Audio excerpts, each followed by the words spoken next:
Halo teman-teman semua, kami dari kelompok 1 akan mempresentasikan video pembelajaran terkait tentang pembuktian rumus volume benda padat.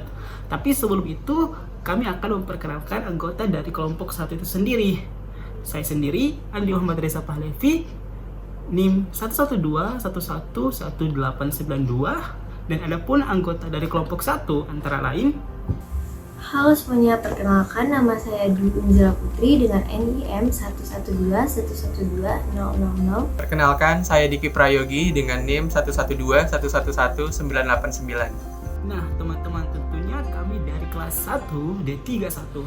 Nah, tunggu apa lagi nih teman-teman? Mari kita langsung saksikan video pembelajaran terkait tentang perumusan pembuktian volume benda padat. Selamat menyaksikan. Assalamualaikum warahmatullahi wabarakatuh. Pada video kali ini, kelompok 1 akan melakukan pembuktian dan membahas apakah benar bahwa untuk mencari volume dari suatu balok dapat kita gunakan rumus A dikali B dikali C, yang dimana pembuktian ini dapat kita lakukan melalui sistem koordinat kartesius yang akan dibahas pada video selanjutnya. Baik, misalkan kita punya suatu balok di dimensi 3 pada oktan 1 dengan panjangnya adalah A, lebarnya adalah B, dan tingginya adalah C. Kita disuruh membuktikan apakah benar bahwa volumenya adalah A dikali B dikali C. Oke, baik, kita akan coba buktikan.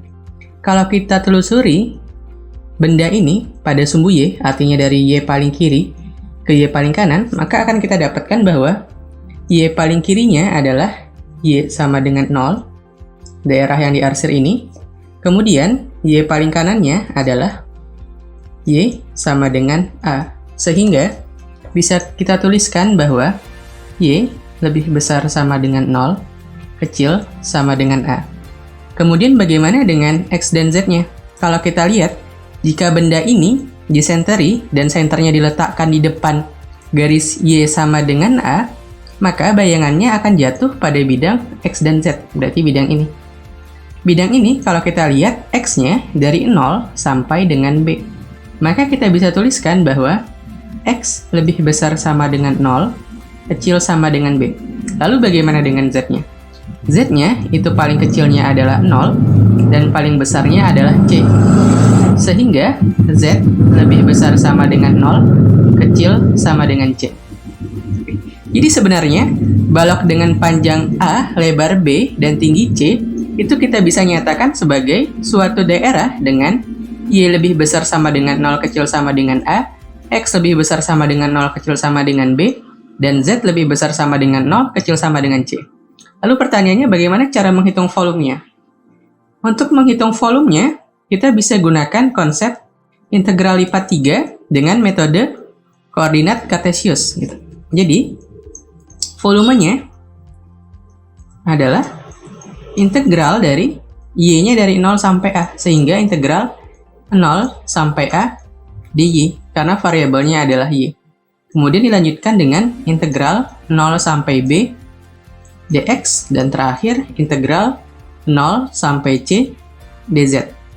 Integral 0 sampai A dy itu adalah Y, di mana Y-nya bergerak dari 0 sampai A, sehingga jadinya adalah A dikurang 0. Jadinya A. Kemudian A ini diintegralkan lagi dari 0 sampai B dx, kemudian diintegralkan lagi dari 0 sampai C dz.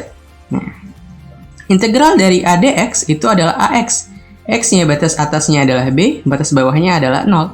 Jadinya A dikali B kurang 0, sehingga didapatkan AB. AB ini kita integralkan lagi dari 0 sampai C dz. Nah, integral AB dz itu adalah ABZ, di mana Z batas atasnya adalah C, batas bawahnya adalah 0. Jadinya adalah AB dikali C kurang 0. Jadinya ABC. Sehingga volumenya akan didapatkan sama dengan ABC. Sehingga ini terbukti. Jadi, suatu balok yang panjangnya adalah A, lebarnya adalah B, dan tingginya adalah C, volumenya adalah ABC. Dan itu terbukti benar dari yang kita coba buktikan tadi. Nah, teman-teman semua, demikianlah presentasi dari kelompok kami, kelompok 1 terkait tentang video pembelajaran pembuktian rumus volume benda padat. Semoga bermanfaat dan sampai jumpa di video pembelajaran selanjutnya.